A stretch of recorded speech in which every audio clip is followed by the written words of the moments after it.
and Tiki on a Thursday. Tiki out today. He will be back tomorrow. It is a jam-packed show. The New York Yankees have a huge decision to make in the next 3 hours regarding Trent Grisham. We will get to that later. Alex Rodriguez has responded to Brian Cashman. We will get to that later. And Matthew Schaefer is doing everything he can to become the new king of New York sports. You'll hear about that later on in the program as well. But Shaun Morash is sitting in the big chair, and he says to me right before the show, he says, Evan, I got something big.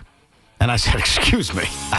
Okay. And he says, now, seriously, throw the open of the show to me because I got something. So I don't know what it is. I am like the rest of the audience. But apparently Shaun Morash, who is, I give him a lot of credit. He's got sources. He talks to a lot of people. Finally, it's about to pay off because Shaun Morash has something big to tell us about New York sports. So, Shaun, my mic is off. The floor is yours. So a couple days ago, Evan, the great Paul Schwartz puts out a back page story, Split Ticket. Don't assume Joe Schoen and Brian Daboll are tied together. Now, that could do a couple things. It could cause outrage or it could cause antennas to go up. My antennas were up because I'm frustrated, obviously, following this Giant team as we all are. So I've done some poking around. I've done some digging around. And I've now gotten this from multiple people I trust, which is why I'm going to come here with it. The Giants were firing Brian Daboll off the plane after the collapse in Denver. Really? He was fired. Fired?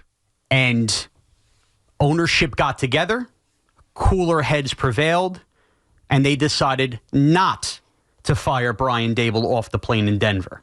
But in the immediacy of that collapse, the decision to throw on 3rd and 5, like Tiki had crushed after that game, enough apparently was enough from people of importance with the Giants that he was fired off the plane in Denver, and cooler heads have prevailed, which has now led to stories about the split ticket. Brian Daboll's as good as gone and was basically gone 2 weeks ago. Wow. If not for somebody stepping up within ownership and calming that down. Now, you don't know the specific names because I can just surmise myself. You can surmise. I will tell you that the person making the decision to fire him was not Joe Schoen in that moment, but you could surmise from there. It's ownership. Ownership. To me, I've always said this. Me and John Mara have a lot in common. We're both fans. We're both diehard fans. We both get angry when our team loses. So I would surmise that John Mara wanted him fired, and then maybe he was, as you said, talked out of it. That shows you that he is dead man walking, Brian Daboll, that it is very difficult to survive this season if he was already halfway fired. And you know what that reminds me of?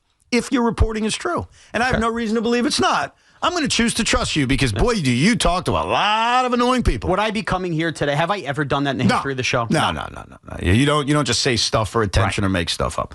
But it actually reminds me of Woody Johnson wanting to bench Aaron Rodgers after a loss to Denver, and he having to be talked out of it. Yeah. And then ultimately, and the reason I say that is because ultimately that showed you the handwriting that was on the wall, and eventually Aaron Rodgers was gone. Or obviously, they didn't bring him back, and a lot of that's connected to ownership. If you already have higher-ups in the Giant organization, I am surmising it is ownership. I am surmising it would be Mr. Mara, already ready to fire the man in the middle of a season, then it's over. And there's nothing that can change that.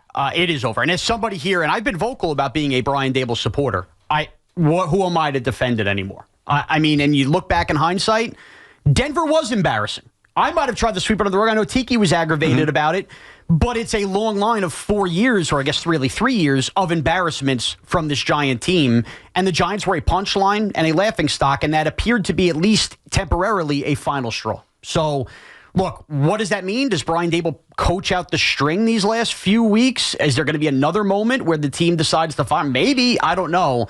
But if you had already made that decision, I'm with you, Evan, after the Denver game, there's no point even conversing that what can Brian Daboll do to save his job? He's toast. He's toast. I don't see how he could. And then it will just lead to further questions about, well, why the hell is Joe Schoen here with him? I have some questions. Okay. Because you seem to know. Did it ever get to Brian Daboll? Was Brian Daboll ever I don't know. Fired and then unfired Steinbrenner-like? I tried to find that out. I truly do not know. It does lead me to questions about Brian Daboll's face, and maybe Pat Leonard asked him if he was crying after last week's game. But I truly do not know, and I don't have concrete evidence it ever got to Brian Daboll. Unfortunately, I'm assuming it'll get to him now, but yes. So you're saying after the Denver game, and of course, for those that are forgetting, that was the epic fourth quarter collapse, which featured And there were many plays that we could go over, but certainly Tiki was crazily about that third down play in which Jackson Dart dropped back to pass. He ended up throwing an interception, but a lot of it wasn't even about the interception. It was about the play call and the fact that they were throwing the ball and the fact that it was a coaching malpractice of a decision. That game in particular caused someone in ownership or in the front office to say, I'm done with Brian Daboll, I'm firing him, and needed to be talked out of it. Yes, that's exactly what happened. And here we are. Here we are, and the losses continue to mount since. And it is worth noting, because a caller did bring this up, which also made me think of it, how ridiculous it is that this team is going to be featured in the NFC East Hard Knocks with the cameras in the building. Yeah. How did the Giants become a walking punchline to the NFL on that show? Are they going to drag this out once those cameras come in? And we kind of poo-pooed the caller when he said that the other day. It's making me wonder. I mean, we got 2 weeks until that really starts filming. Is Brian Daboll going to survive these 2 weeks? I don't know. Well, look, I remember arguing with you guys about this last year. The idea of firing a coach in the middle of the season does nothing. It really serves very little purpose. And we saw the impact it had on the Jets a year ago. It made things worse. The one area where I'd pause where it may be different with the New York Giants is to give Mike Kafka a look. And also, if you've firmly decided, this guy's gone, I'm not bringing him back, there's nothing that can happen over the final weeks of the season that's going to change my mind, then why keep him around? Sure. Like, only bad things can happen, whether it's running with Jackson Dart late in games down by 30 points where there could be a brutal injury, or decisions that are made are not in the betterment of the team. So what I would say to the Giants, and I've gotten to this place already, but I don't run the New York Giants. I'm just a guy on the radio. If I've gotten to the place running the New York Football Giants where I know Brian Daboll is not my guy and he's not my head coach and I'm not bringing him back for 2026, then this would be one of those rare circumstances where it would make sense to fire him now, remove any possibility of him doing any kind of damage to this team over the final how many weeks of the season, and then simultaneously give Mike Kafka a relatively fair opportunity to coach this team and see what it looks like. This is the first time where I can move into that area and say it could make sense given the circumstances. I could hear the argument for it making sense, but if I play devil's advocate on a second, I would ask this. What is the reason that you get talked out of firing a guy after Denver? It probably has to do with Jackson Dart. The fact that, you know what, under any circumstance, we don't want to throw more problems in this kid's way. And clearly, at a bare minimum, Daboll's doing a good job with Jackson Dart. Right. So if you're going to do that, then have Kafka coach him. You're also then asking a locker room that right now is just watching another season spiral out of control. Do you think they're really going to be woken up by firing the head coach in there? Is that really giving Kafka a fair look if he starts coaching what becomes an even deader locker room? I don't know if you look back, and Jason Garrett's always the one that jumps out at me, where we did see an interim head coach survive and become the full-time head coach. Mm-hmm. Sometimes there can be a level of success. If you go back to Dallas when Jerry Jones decided to fire Wade Phillips and Jason Garrett got the opportunity to coach the team the rest of the season, obviously he did a good enough job to keep the job. Antonio Pierce did a good enough job to keep the job. Like, there are examples where guys get that interim tag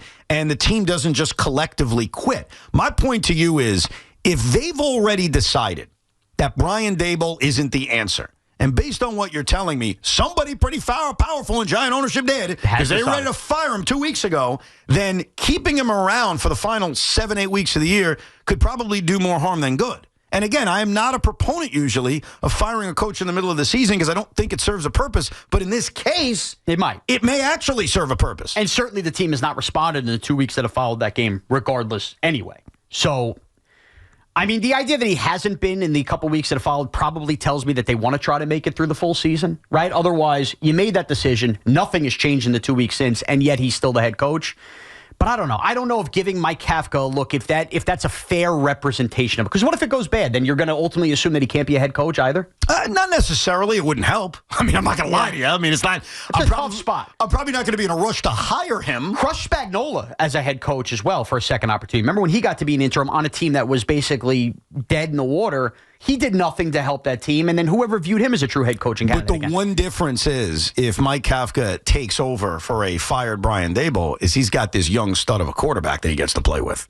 And so I would say he has a better chance of succeeding than most other coaches. But are you hurting the quarterback's development if you fire the offensive-minded head coach who's trying to mold him, and his play caller has to now put more on his plate? Are you hurting the quarterback's development to keep a head coach that you've already decided you're firing? You've already decided, clearly, if it's true, and you know what? The proof's going to be in the pudding, bro. I believe you. Yeah. But if this man comes back for 2026, then I'll probably sit back and say, was he really almost fired in Denver? Right. But if he loses his job, they delayed it. They didn't want to do it in the middle of the season. It's a bad look. The Giants had done it once before, the whole Ben McAdoo situation. They don't want to do it again. Yeah. But if you've already decided he's not the guy, then just make him not the guy. And here's the other problem. And this is like the bigger issue. And I put this poll out a couple of days ago because I was genuinely curious how Giant fans feel about this. And that is, who do you blame more for the current state of this team? Who's done a worse job at their job? Brian Daboll, who was almost fired 2 weeks ago, or Joe Schoen? And when I put that poll out, it was like an even split. 51% said Brian Daboll, 49% said Joe Schoen. And you know what that tells me? You know what that tells me? What does it tell you? Scientifically and unscientifically, they have both failed. They have. They have both done a miserable job, and they have equal blame and equal sharing of blame for the state of the New York Football Giants. So whoever decided Brian Daboll needed to be fired 2 weeks ago, I would ask them very calmly and respectfully a follow-up question. What about Schoen?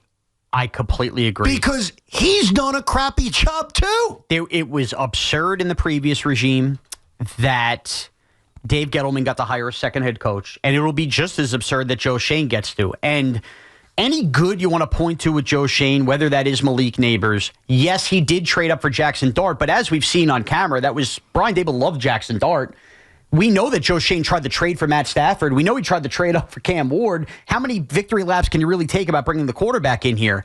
I don't know how you objectively look at the Giant problems. Here's a better way to ask this. If I were to say to you, you got a clean slate 3 years from now, it's Joe Schoen with a different head coach, or it's another GM hired Brian Daboll somewhere else to be a head coach, who do you think is a better chance of success? Are you on my ass answer? Yeah. Neither. Okay.